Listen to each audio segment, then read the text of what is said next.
కనుకనే జగత్తునందు ఉన్నది మూడే. There are only three things which are found. హేతు కృషాను భాను హిమకరతే అన్నాడు తులసిదాసు. హేతు కృషాను భాను హిమకరతే అన్నాడు. అనగా అగ్ని, సూర్యుడు, చంద్రుడే ఈ జగత్తునకు ప్రత్యక్ష సాక్షులు, ప్రత్యక్ష స్వరూపులు. Tulsidas has declared fire, sun and moon are the three important gods who can be experienced directly. వీటిని ఆశించినటువంటి మానవుడు లోకంలో లేడు కదా. There is no human being who does not need నాస్తికుడు, యాస్తికుడు, ఆస్తికుడు, రాస్తిక నాస్తికుడు కూడాను, యోగి, భోగి, జోగి, విరాగి, బైరాగి కూడాను ఈ యొక్క దీనిని ఆశించక తప్పదు. whether he is Nastika, Astika, Yastika, Astika, Nastika or Yogi, Jogi, Bogi, he has to take shelter under this. అగ్నియే లేకపోతే తన దేహం చల్లబడిపోతుంది. If there is no fire, his body becomes cool.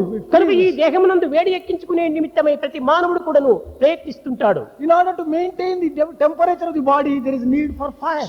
సూర్య తేజస్సులే లేకపోతే ఏమాత్రం కూడా మనలో ఏ విధమైనటువంటి యొక్క శక్తి సామర్థ్యములు ఆవిర్భవించవు. If there is no rays from the sun, it is not possible to have energy. మొక్కలు కానీ వ్యక్తులు కానీ పుట్టి పెరిగి నశించడానికి, పోషించడానికి సూర్యుని యొక్క కిరణములు అత్యవసరము.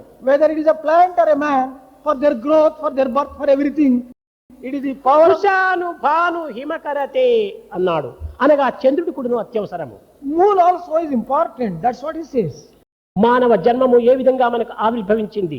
How is it that we have got human birth? What is the way? పాపముల చేతను, By sins committed, అజ్ఞానము చేతను, by ignorance, శాపము చేతను by thirst, మానవ జన్మము ప్రాప్తించింది.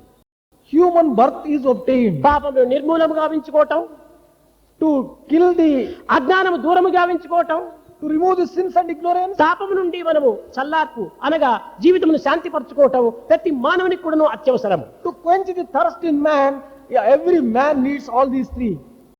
కనుకనే అగ్ని అనేటువంటిది మన పాపములను భస్మం చేస్తుండాలి. Fire destroys our sins. సూర్యుడు అనేటువంటి వాడు మన అజ్ఞానము నిర్మూలముగా చేస్తున్నాడు. Sun removes our ignorance. చంద్రుడు అనేటువంటి వాడు మన హృదయ తాపమును చల్లారుస్తున్నాడు. Moon quenches the thirst of our heart. అది ఏ రామనామము. All these three are obtained in Ramanama. Rama. There are three letters. Ra, రా Ama. అగ్ని, Ra stands for ఆ fire. సూర్యుడు, A stands for మా sun. చంద్రుడు. Ma stands for moon. కనుకనే రామా అనేటువంటి పదంలో ఈ అగ్ని, సూర్య, చంద్రాదులు ఉండినటువంటి యొక్క మహత్తరమైన స్వరూపం కనుకనే తులసిదాసు హేతు కుశానుభాను హిమకరతే అన్నాడు.